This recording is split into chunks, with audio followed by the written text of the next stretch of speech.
jūs Mārtas Milskalnietes pastāstīt, nu kas tad nav tāds skaisti jūsu pusē. Mums ir Gauja, mums ir skaistā Gaujas senlajiem, bet Sidrubiņu Vizina un Zelta mums nes.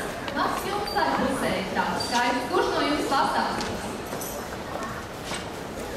Kurš tad pateiks, kas tajā Milskalnes pusē tāds skaists?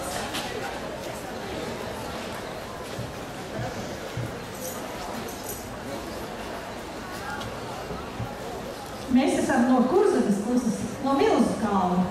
Kāpēc mums tāds nosaukums ir? Tāpēc, ka Milskalns ir viens no lielākajiem kalniem Latvijā.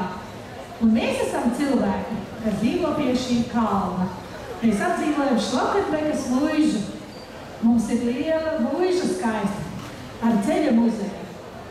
Un šodien mēs daudzināsim taisni muižā, Šlokenbekā, Milskalnē pierakstītās dziesmas. Lai labi